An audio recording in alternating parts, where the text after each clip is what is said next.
Okay. So again, your grandfather was from Mexico, Mexico. and he met your grandmother. She was living in Arizona. Yeah, Bisbee, Arizona, near the border. Yeah, and they hooked up. They got together, and then one of my grandmother's brothers was working here in San Jose at a cannery, and because of that, they decided to come with the family because there was a lot of jobs here. Right. And then they settled, near that Tully and Center Road cannery, which was called FG Wool. Uh-huh. And eventually they bought a house on Mayberry Road, which is behind the flea market, the San Jose Flea Market. Right. And that's one of the reasons I'm in business is we used to go to the flea market. It's one of our recreational things to do. Right, and weekend. you grew up in a little bit in the '60s, right? You were born. Yeah, born in '64. And so I was at the tail end of working in cannery.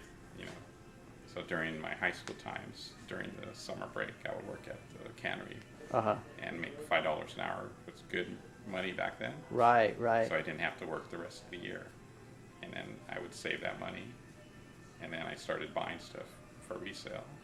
And that's kind of how I got into business. So even though you were kind of like collecting things, you were already starting to get in the kind of in the resale. You realized, by seeing the vendors out there that you could you could collect things, buy things, and then make money if you.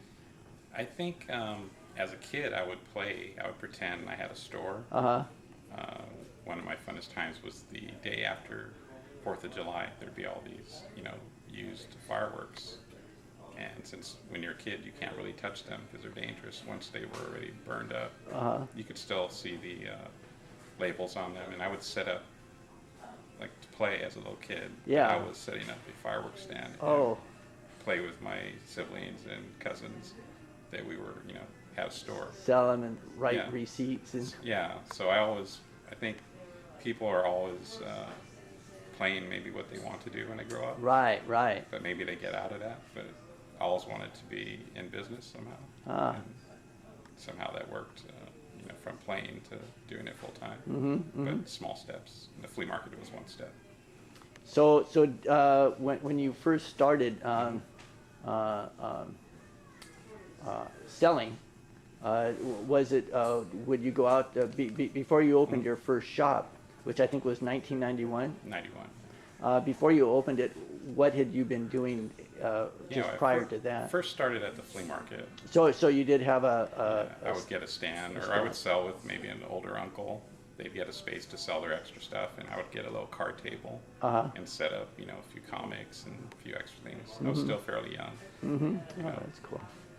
And then from there, I would get, a little older, and I had some money from working at the cannery. Then I would buy stuff to resell, and then I would meet people. And part of collecting is social, especially before the internet.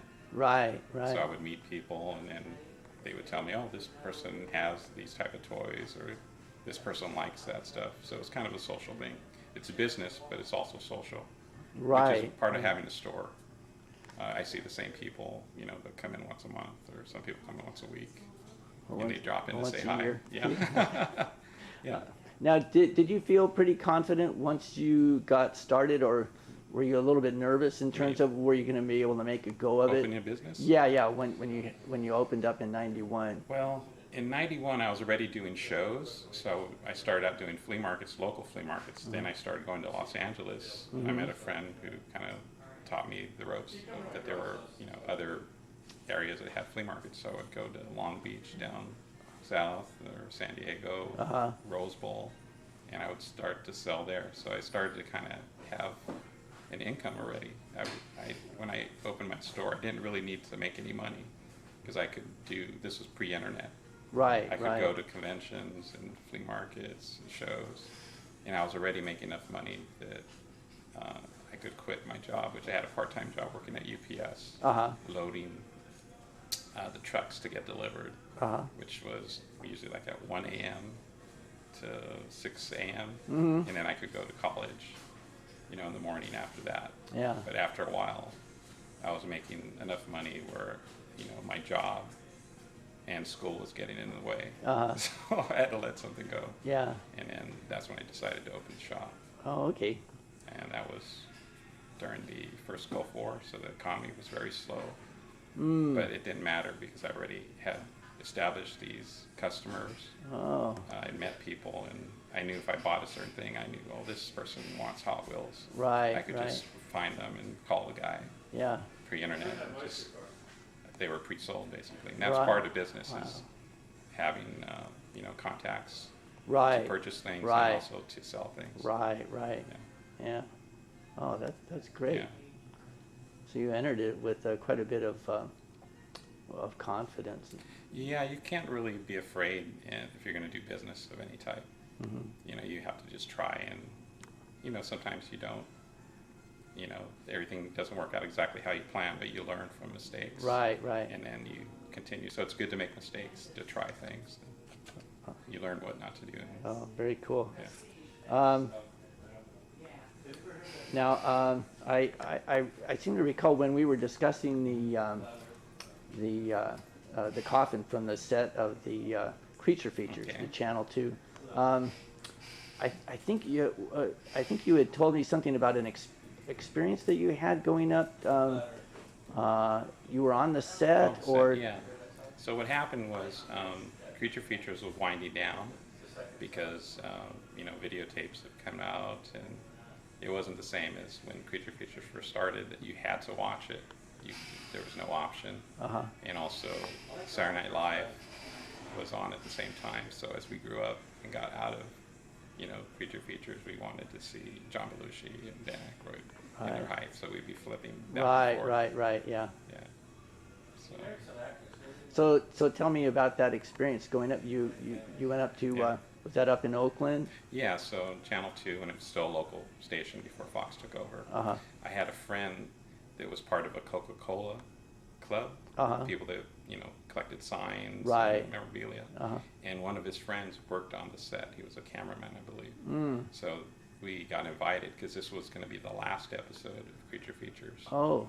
So because What was that with John Stanley? John Stanley and Bob Wilkins came back. 'Cause Oh, it was okay. kind of a sad time Ah, for people ah. locally. Yeah. 'Cause we'd grown up with the show. Uh-huh. So they invited some old guests that were there, and they were on there. And my friend and I got on there, not as guests, just we were part of the party. And they had kind of a background scene behind them that we were having the last party to kind of say goodbye to Creature Features. Right. And then because of that, I think we met some people there, and when the coffin came up later, Uh-huh. we had some pictures that we could, look at to authenticate that the coffin was the actual onset coffin. Oh, great. Can you tell me anything about how you came to wind up with the coffin? So once again, by having friends or people, I had a friend that would go to flea market all the time. Uh-huh. He went to Capitol Flea Market one weekend, Uh-huh. and he called me saying that somebody had the Creature Feature coffin, and they Huh. were selling it at the flea market. So of course, most people are not going to believe that that's the real coffin because you could say anything. Right. But since I had photos of the set, I could go down there and I looked at it, and we were able to say that this was the real coffin. Oh. So because of that, we ended up purchasing this from the person that had gotten it from someone that had worked on the set, which was, I think, one of his neighbors. Very cool. Okay. And then one other question I had for you. You have so many, being a collector and having so many items come and go through the years. Were there any items or item that you wished you hadn't sold, wished you'd held on to, or which you wish you'd purchased if you'd had the chance but passed? Or No, I don't really regret. I mean, because when you're in the business, part of the thing of being in business, especially with collectibles, you have to be able to let go. So you have to be able to enjoy it while you have it and to let it go. So there's a few props. I had a prop from Halloween, one of the Halloween movies, but it was made of latex, so it was kind of slightly starting to deteriorate. I'm sure it's probably totally deteriorated by now. But I was glad just to have it and to sell to someone that enjoyed it. And that's part of having to shop. Is like I have the items. If you look around, I have tons of stuff, but I can't keep everything. I want to make sure that if I buy something from someone, sometimes maybe they've had it in their garage for years and they haven't looked at it. When I buy it from them, I'll put it in the shop. Someone will come in and say, "Hey, I've been looking for this for a long time," and they'll put it, on display at their home. So part of having the shop is sharing. Right. And right. people like to come and show and tell. So people come tell me what they found or what they bought. That's kind of part of collecting. Oh, that's great. And I should have started off, but we're speaking to Joe Castro, and the date today is September 8th, I believe. Yeah, 2019. Okay. Well, thank you for taking the time to talk with me today.